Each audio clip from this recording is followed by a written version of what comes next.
Bonjour et bienvenue. 38e enseignement sur 44. L'amour est simple. La présence de Dieu. Vous connaîtrez ce qui dépasse toute connaissance, l'amour du Christ. Alors vous serez comblés jusqu'à entrer dans toute la plénitude de Dieu. L'amour de Dieu est simple. Il n'est pas compliqué.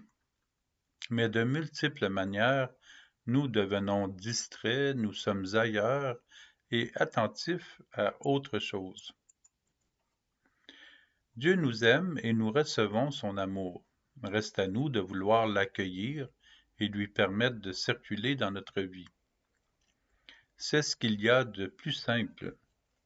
Mais est-ce trop simple? Ce n'est pas plus compliqué que cela?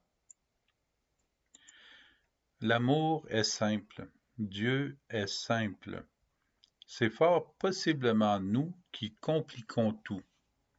Méditons ce récit dans le livre des Rois, voire deuxième livre des Rois, chapitre 5, versets 1 à 13. Naaman est un général et bien vu du peuple, mais il est lépreux. Dieu lui envoie le prophète Élisée. Puis, Élisée invite Naaman à réaliser un exercice pour être guéri de la lèpre. Il lui dit: « Va te baigner 7 fois dans le Jourdain, et ta chair redeviendra nette, tu seras purifié. » Deuxième livre des Rois, chapitre 5, verset 10. Naaman entre dans une telle colère parce qu'il trouve que cela est trop simple. Ses serviteurs devront le convaincre. « Père, si le prophète t'avait ordonné quelque chose de difficile, tu l'aurais fait, n'est-ce pas? Combien plus lorsqu'il te dit « Baigne-toi et tu seras purifié ». Deuxième livre des Rois, chapitre 5, verset 13. Jésus nous annonce le salut et nous pensons faussement, comme pour Naaman, que nous ne pouvons pas y arriver, que c'est trop difficile. Même si l'amour est trop simple, nous pensons ne pas pouvoir y arriver pour de multiples raisons. Mais nous y sommes déjà. Permettons à Jésus de nous aimer et il nous conduira à son royaume. Nous avons de la difficulté à nous laisser aimer des gens après qu'ils nous ont fait du mal. Mais même si nous sommes blessés par d'autres personnes, Dieu ne nous blesse pas. Il n'est pas ces personnes. Il nous aime. Recevons l'amour de Dieu. Nous recevons l'amour tout comme la lumière nous éclaire, que nous soyons bons ou fautifs. Dès que l'amour de Jésus circule en nous, dès que nous l'acceptons, il élimine peurs et angoisses, débloque et guérit, selon notre volonté, à lui permettre d'ouvrir notre cœur. Nous permettons à Dieu de nous baigner de sa grâce. C'est trop simple. L'amour de Dieu est naturel pour l'être humain. Dieu nous a créés par amour, pour l'amour. Trop souvent, les humains vont attendre d'être pris au piège d'une profonde souffrance avant de se tourner vers Dieu.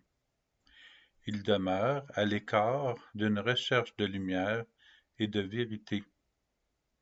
Mais en acceptant l'aide de Dieu, ils pourront passer au travers de cette épreuve et ils pourront redevenir lumière du monde et transmettre leur joie de suivre Jésus.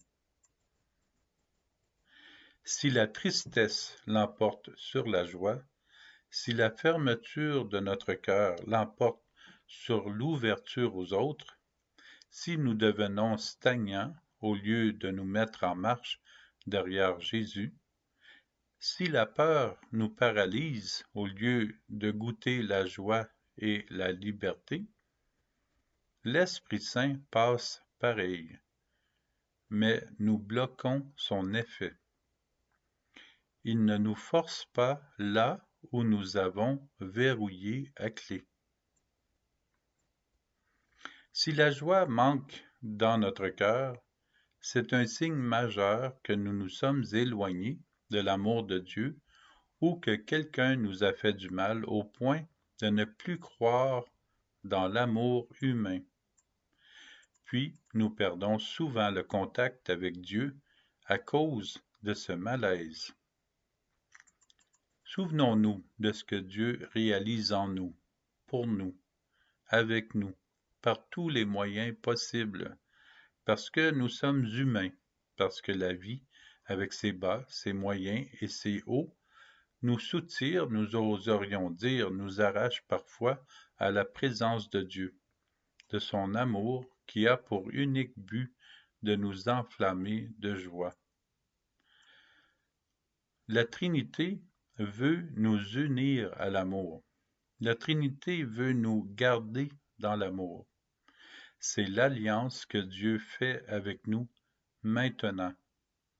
C'est trop simple de demander à Dieu d'être unis à lui. C'est le bon moment de remettre notre vie en ordre, de nous accepter tels que nous sommes. Ensuite, il sera beaucoup plus facile d'accepter les autres comme ils sont. La paix et la joie redécouvertes se déverseront dans notre milieu. Les personnes nous le reflèteront. Nous allons ressentir un regain de joie, signe de l'amour, et nous pourrons partager le bien-être sur lequel nous avons médité avec les autres en vue d'un nouveau printemps. C'est comme la joie intense d'un moment qui nous surprend et que nous vivons à plein. La vie prend tout son sens avec Jésus. Nous voulons demeurer dans cet état. Nous voulons fêter et prier ce nouvel élan de vie. Donnons au Christ présent dans notre vie tout ce que nous avons vécu, bon et mauvais, et demandons-lui l'amour qui produit la paix en notre cœur, pour qu'il prenne les épreuves subies et nous transmette la joie éternelle. Remettons-lui aussi ce que nous ne comprenons pas. Que notre cœur soit libéré par Dieu afin de le recevoir, le reconnaître et en vivre pleinement. La peine de laisser ce qui est inutile est en réalité une plus grande joie et plus intense en devenir. Entrer dans l'amour de Dieu, c'est aussi le trouver lui en chaque personne et des barrières tomberont une à une. Puis nous verrons plus clairement Dieu aimer chaque personne. Grâce à l'amour de Dieu, nous apprenons de lui comment il aime et comment l'amour circule à travers la création et les créatures. La présence de Dieu envahit de joie. Nous entrons dans les délices du présent de Dieu. Il offre ce qui conduit à la liberté et ce qui éloigne de l'esclavage. Ne reprenons pas les chaînes, ne reprenons pas le boulet, ne reprenons pas la haine, le mal. Quand on se convertit au Seigneur, le voile est enlevé. Or, le Seigneur, c'est l'Esprit, et là où l'Esprit du Seigneur est présent, là est la liberté. Et nous tous qui n'avons pas de voile sur le visage, nous reflétons la gloire du Seigneur, et nous sommes transformés en son image avec une gloire de plus en plus grande par l'action du Seigneur qui est Esprit. Deuxième lettre de Paul aux Corinthiens, chapitre 3, versets 16 à 18. Il devrait y avoir une joie naturelle reçue de Dieu qui accompagne l'exercice que nous venons de réaliser. Nous devrions ressentir la joie s'élever en nous. Il se peut qu'il y ait tellement de joie que nous ayons une subtile impression de malaise. Nous sommes parfois comme certains bébés qui craignent l'eau du bain. Laissons-nous aimer. Quand nous ressentons la joie profonde, quelque chose guérit et nous pouvons demander à Jésus la grâce d'accueillir ces grâces. Célébrons cette joie et laissons-la grandir en nous. La joie est grâce et elle nous laisse beaucoup plus que sa simple présence. Jésus nous sauve, Jésus nous guérit du mal, Jésus nous montre l'unique chemin dont il vaut la joie de nous y embarquer, si nous le voulons. Dès l'instant où nous entrons dans un mouvement sincère de conversion, notre être commence à ressentir la présence de Dieu, à apercevoir les transformations intérieures, à vivre dans une joie plus épanouissante. Nous voulons transmettre notre foi par la joie à nos enfants, petits-enfants et à toute la famille. C'est vital, nous en avons besoin. Le monde recherche Dieu en nous. Ressusciter avec le Christ, avec Jésus, c'est entrer dans sa lumière maintenant. C'est vivre enfin. C'est goûter la joie de Dieu. Chaque jour, nous pouvons vivre de petites résurrections. Nous sommes déjà installés dans cette joie éternelle de la Nouvelle Jérusalem. Vivons cette joie maintenant. Exultons. Réjouissons-nous en Dieu. Rassasie-nous de ton amour au matin, que nous passions nos jours dans la joie et les chants. Psaume 89, verset 14. Soyons dans l'allégresse dès l'aube et dans la joie de rencontrer le Seigneur à chaque instant.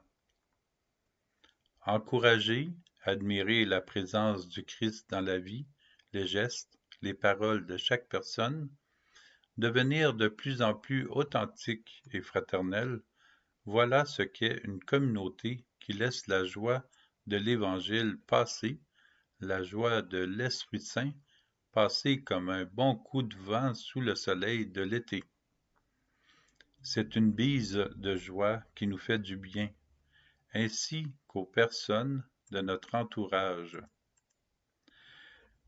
Dieu ne condamne personne, et si nous ne condamnons personne, nous vivons dans la joie du cœur de Dieu.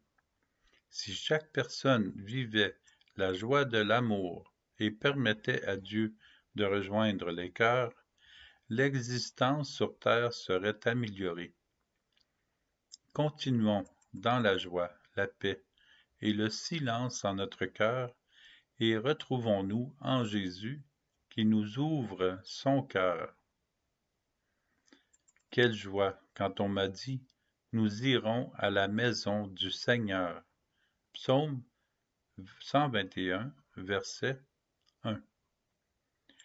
Quelle joie quand nous disons « Nous sommes dans le cœur du Seigneur ». Il dépend de nous de bien nous préparer à la fête éternelle à chaque instant. La vraie félicité, la vraie joie, c'est de voir des personnes se tourner vers Jésus, dans l'amour de Dieu.